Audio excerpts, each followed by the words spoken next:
Hey, hey, hey, family. Another day to get better. I'm coming at you guys today with a video on self-acceptance.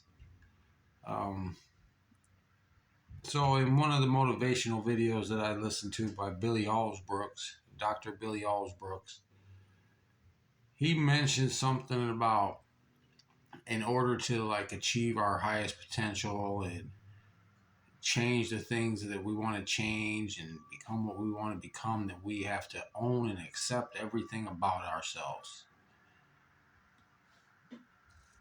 So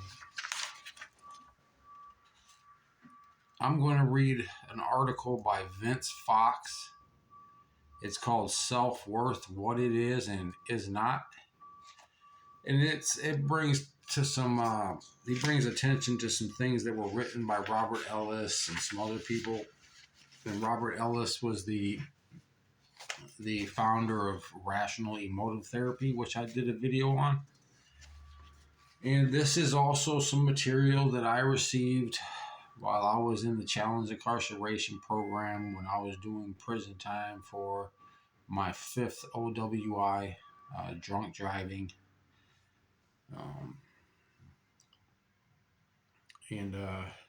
Yeah, I tried reading over a little bit of it, scan it, see if there were some things I didn't understand. There was a couple of words I had to look up. But I'm going to read this and expose us all to the information that I was given. So, Self-Worth, What It Is and Is Not by Vince Fox.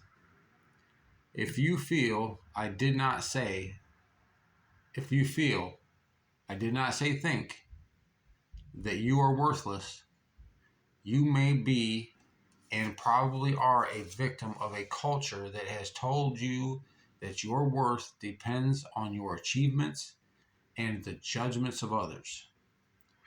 The feeling of worthlessness severely affects and drains the energy of men and women, but in different ways. For women, it can be a devastating experience, especially for those who experience depression after a loss of love or approval. The same society which supports organized brutality in the form of football and boxing assigned them second-class citizen status, a promotion from the third-class status of only 30 years ago. They are vulnerable. They are moving targets. And men? David Burns, in his wonderful book, Feeling Good, wrote that men are even more vulnerable than women to feelings of worthlessness. He points out that men have been programmed since childhood to base their worth on their accomplishments. They must deal with unrealistic expectations assigned to them by the society in which they live. Winners are enshrined, all others are, quotations, losers, and are forgotten. Our culture tells us that what we do is important. What we are is not.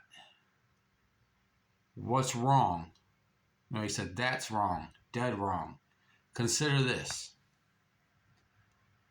If you base your worth on achievements such as production and advancement, you may dig yourself into a depressive pit when you fail, as we humans often do. To accomplish some objective goal. Okay, let me start that. So it says,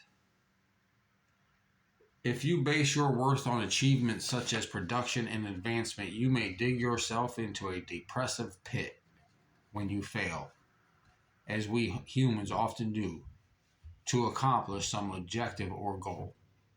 Some modest, reasonable achievement in life is, of course, necessary.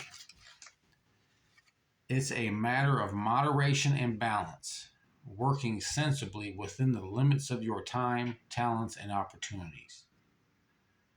My 5'6" neighbor will never play center for the Boston Celtics, but he's a grand teacher.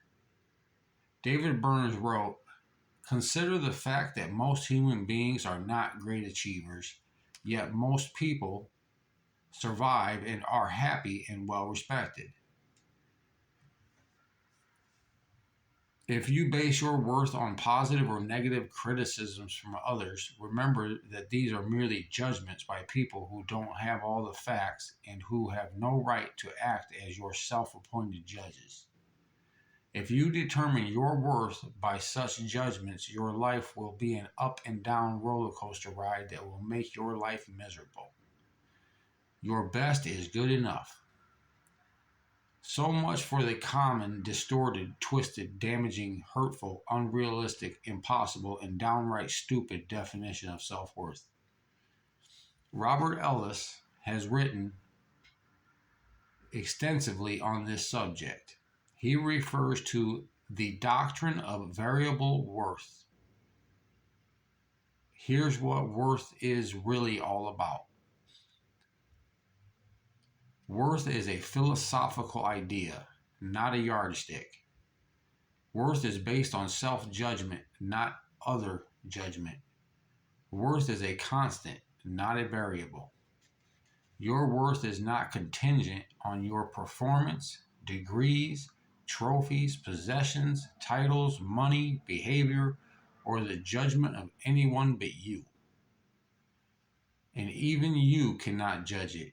You can only recognize it. Your worth is intrinsic to you as a human being, distinguished from all other forms of life. If you are a believer, you know that your worth transcends the mere human. You are part human, part divine. For a believer, to unfairly criticize the self is bad judgment, and to criticize God is impolite. Rudeness is not one of the 7 cardinal sins, but it could be the 8th.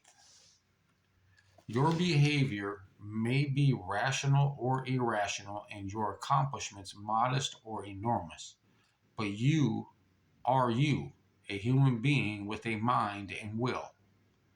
You are a million light years beyond your closest kin in the animal world, and 11 trillion zillion light years plus or minus 6 months, beyond any inanimate object in any galaxy or universe. You can neither increase nor diminish your worth. Among humans, you are not just special, you are unique. Please don't concern yourself about self-esteem and self-love. Those ideas involve rating, measuring, comparing to others, and judging. Just accept yourself for what you are, a diamond in the rough. But polish it once in a while.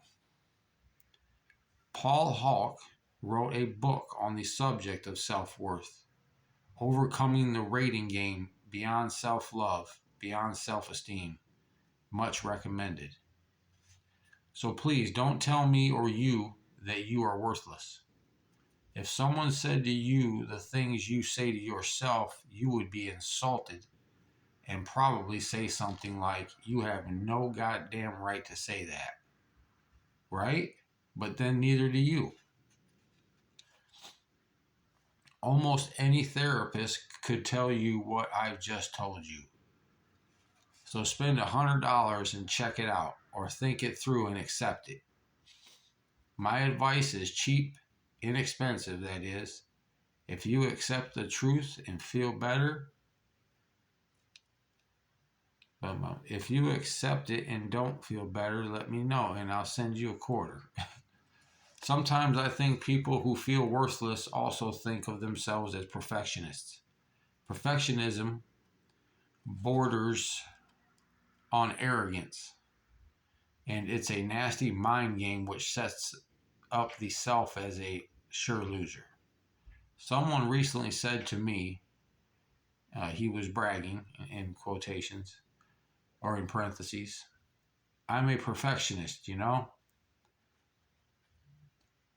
I faked a sad and sympathetic frown and replied, "Gee, I'm sorry to hear that." Then added, "Just you and God, eh?" My young friend was shocked. He frowned, took the point, and then experienced one of those delightful aha moments of enlightenment. It was a great moment for him, and my privilege to share in it. And it says copyright by Vince Fox.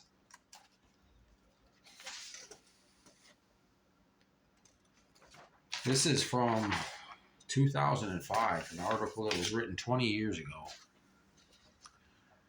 Why had you better not rate yourself or your essence? Ellis provides a few more reasons. What? 2 of 4, 3 of 4. Okay. Why had you better not rate yourself or your essence? Ellis provides a few more reasons. The rating yourself or you-ness, or it says rating yourself or your you-ness is an overgeneralization and is virtually impossible to do accurately. You are literally millions of acts, deeds, and traits during your lifetime.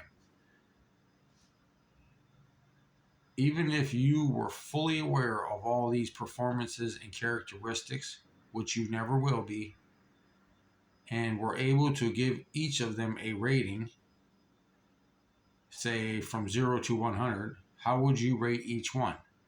For what purpose? And under what conditions? Even if you could accurately rate all your millions of acts, how could you get a mean or global rating of the you who performs them? Not very easily. Just as your deeds and characteristics constantly change, today you play tennis or chess or the stock market very well and tomorrow quite badly, so does your self change. So just as your deeds and your characteristics constantly change, so does your self change.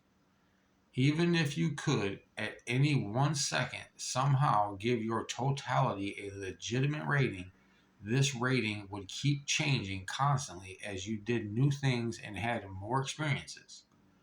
Only after your death could you give yourself a final and stable rating. What is the purpose of rating yourself or achieving ego aggrandizement? What is the purpose of rating yourself or achieving ego aggrandizement or self-esteem? Obviously to make you feel better than other people, to grandiosely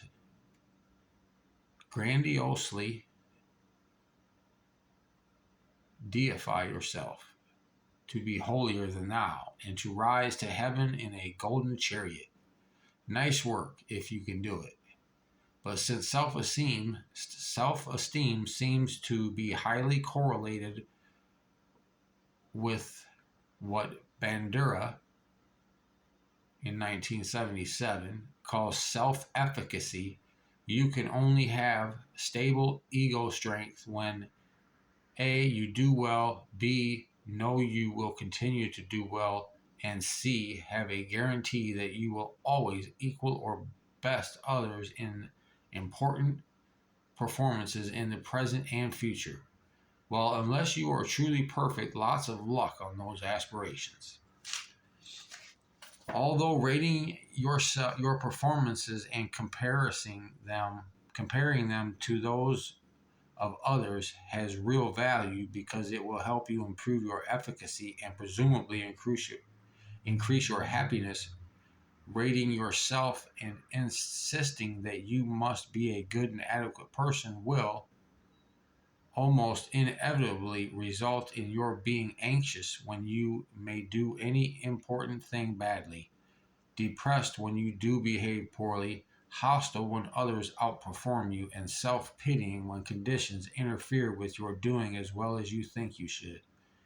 In addition to these neurotic and debilitating feelings, you will almost certainly suffer from serious behavioral problems such as procrastination, withdrawal, shyness, phobias, obsessions, inertia, and inefficiency.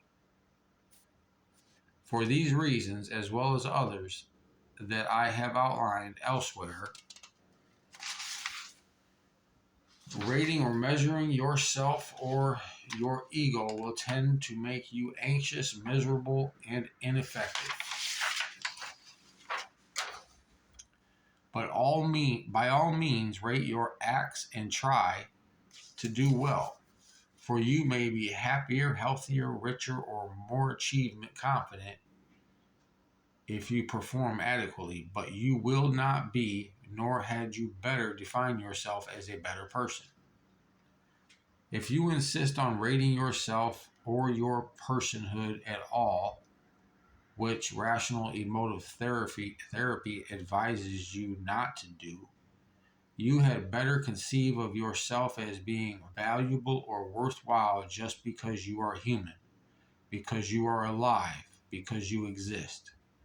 Preferably, don't rate yourself or your being at all, and then you won't get into any philosophical or scientific difficulties.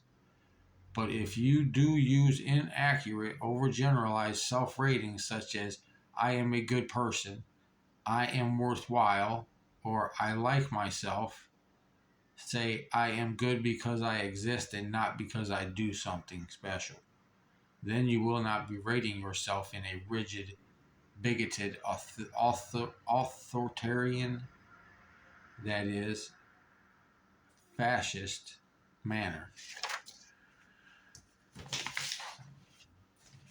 So yeah, I used to get my self-worth out of working extremely hard, harder than anyone else around me. I thought that everybody else looked at me and accepted me because of my hard work. And I always tried to be a perfectionist at everything that I did. I'm slowly working on that and learning how not to do that. And learning to accept that, like the article says, that I'm human, and all I can do is just keep moving forward and try and learn and try and learn and get better. Just get better every day, right? But yeah, so it's taken a toll on my body for sure, and I've been getting challenged lately with